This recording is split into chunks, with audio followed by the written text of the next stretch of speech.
हम आज बात करेंगे गॉस प्रमेय की। तो गॉस प्रमेय के सबसे पहले हम स्टेटमेंट की बात कर लेते हैं। तो इसके अंदर है किसी बंद पृष्ठ से होकर गुजरने वाला कुल विद्युत फ्लक्स उस बंद पृष्ठ के अंदर निर्वात में उपस्थित कुल आवेश का 1/ε गुना होता है। यह एक एक चीज से बात करते हैं। हम सबसे पहले बात करते हैं बंद पृष्ठ, यानी बंद पृष्ठ क्या होता है। तो ये जो कल्पना है ये जरूरी है कि बंद पृष्ठ क्या होता है। जैसे बंद पृष्ठ के अंदर गोला है, घन है, घनाभ है, ये जो आकृतियां हैं ये बंद पृष्ठ है। सामान्यतः यदि हम कहें कि कोई किताब का पन्ना है या बोर्ड है, ये बोर्ड का ये वाला भाग, तो ये वाला जो भाग है वो खुला पृष्ठ है। तो बंद पृष्ठ के अंदर क्या होगा, घन, घनाभ, गोला, इस तरह की आकृतियां होंगी। तो सबसे पहले ये कंफर्म करना जरूरी है कि बंद पृष्ठ क्या होता है। तो ये हमें समझ में आया कि बंद पृष्ठ किसे कहते हैं। अब बात करते हैं कि ये जो थ्योरम है वो कह रही है कि बंद पृष्ठ से गुजरने वाला संपूर्ण विद्युत फ्लक्स। तो मान लेते हैं कि एक बंद पृष्ठ है, एक बंद पृष्ठ है गोला, यानी जो वृत्त है वो बंद पृष्ठ नहीं होता है, बंद पृष्ठ होगा गोला।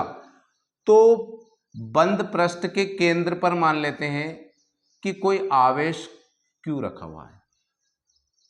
तो वो कह रहा है कि बंद पृष्ठ से गुजरने वाला जो फ्लक्स है, तो यहां से जो बलरेखाएं निकलेंगी वो इस गोले के त्रिज्यीय होंगी, यानी सभी दिशाओं में फैलेंगी। इस तरफ भी होंगी, इस तरफ भी होंगी, सब इधर भी जाएंगी, इस तरफ भी जाएंगी, इस तरफ भी जाएंगी, यानी चारों दिशाओं में फैलेंगी।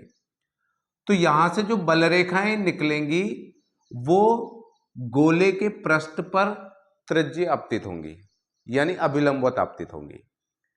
अब यहां से यदि हम देखें कि जो बलरेखाओं की दिशा है वो इस तरीके से बाहर की ओर है। अब यदि ये जो गोला माना था हमने, इस गोले की त्रिज्या r है, तो यहां पर हम एक अल्पांश की कल्पना कर लेते हैं। अल्पांश मतलब जो गोला है उसको मान लेते हैं हम कि कई भागों में हमने डिवाइड कर लिया, तो उसका एक भाग मान लेते हैं कि ये वाला भाग है, ये वाला भाग। इसको यदि पूरे गोले का जो भाग है उसको हम S कहेंगे, तो ये वाला जो है ds हो जाएगा, यानी एक अल्पांश की कल्पना की हमने। अब देखते हैं कि यहां से जो विद्युत क्षेत्र की तीव्रता की दिशा है, मतलब E की डायरेक्शन इस तरफ हो गई, और जो ds है, तो यहां से गोले का जो पृष्ठ है यानी इसका क्षेत्रफल अवयव निकालेंगे, यानी एरिया वेक्टर निकालेंगे, तो जो गोले का एरिया वेक्टर होगा वो बाहर की ओर होगा, मतलब इसके एरिया वेक्टर की डायरेक्शन भी इस तरफ होगी, मतलब जिस तरफ E की डायरेक्शन है उसी तरफ ds की डायरेक्शन होगी। तो सबसे पहले हमने क्या मान लिया कि एक गोला है जिसके केंद्र पर हमने एक आवेश Q रखा है और उस गोले की त्रिज्या r है। तो हम देखेंगे यहां से कि एक जो छोटा अल्पांश माना है हमने ds, इस अल्पांश से कितना फ्लक्स होके गुजर रहा है। तो हम देखते हैं अल्पांश ds से होकर गुजरने वाला फ्लक्स, कितना फ्लक्स होकर गुजरेगा। तो इसको हमने मान लिया, क्योंकि फ्लक्स की मात्रा भी कमी होगी, तो इसको मान लिया हमने d फाई। तो फ्लक्स की डेफिनेशन से फाई बराबर E S cos थीटा। तो यहां पे हम इसको लिख देंगे, क्योंकि अल्पांश की बात कर रहे हैं, तो ये हो जाएगा E ds cos थीटा। तो d फाई बराबर हो जाएगा E यानी विद्युत क्षेत्र की तीव्रता, ds यानी अल्पांश, cos। अब देख लेते हैं कि E और ds के बीच का एंगल कितना है। E की डायरेक्शन इस तरफ है और ds का जो एरिया वेक्टर है वो भी इस तरफ है, यानी दोनों की डायरेक्शन एक ही है। ये एक ही डायरेक्शन में है, इसका मतलब ये है कि जो एंगल बनेगा वो 0 डिग्री का होगा। तो थीटा की वैल्यू रख देंगे हम 0। तो ये हो गया d फाई E बराबर ई डी एस, चूंकि कॉस 0 का मान होता है 1, तो डी फाई बराबर आया हमारा ई डी एस।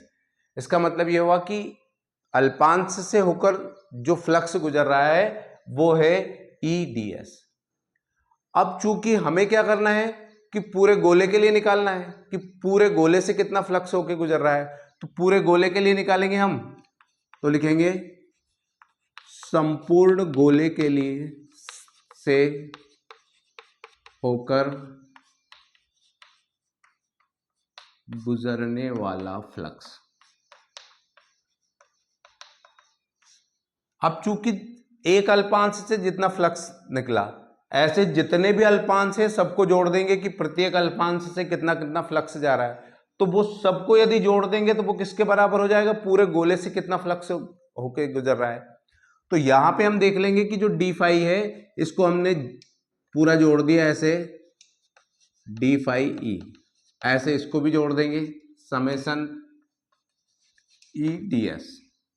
तो डी फाई, सारे डी फाई को यानी अल्पांश से जाने वाले फ्लक्स को जोड़ दिया तो वो हो जाएगा फाई ई बराबर ई कांस्टेंट है, डी एस, डी एस मतलब जो छोटे छोटे अल्पांश है उन छोटे छोटे अल्पांशों को भी हमने जोड़ दिया, तो ये हो जाएगा आपका एस, एस मतलब गोले का पृष्ठ।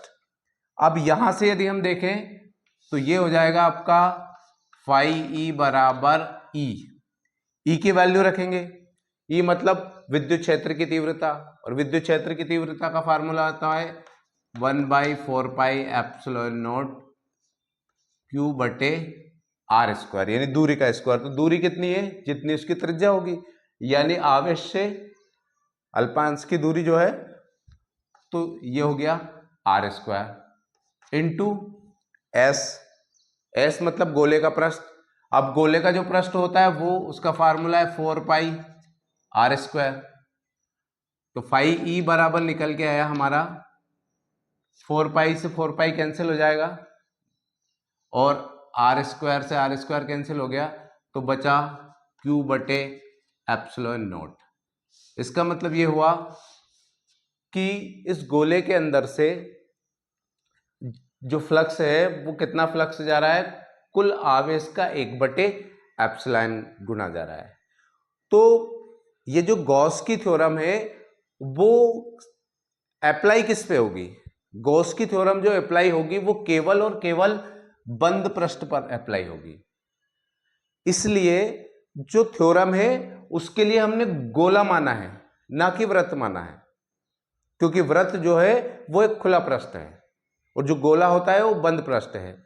अब वो कह रहा है किसी भी बंद पृष्ठ से, तो पृष्ठ आप कुछ भी मान सकते हो, जैसे हमने यहां गोला माना है तो कोई जरूरी नहीं है कि गोला ही माने, दूसरा भी कोई पृष्ठ ले सकते हैं।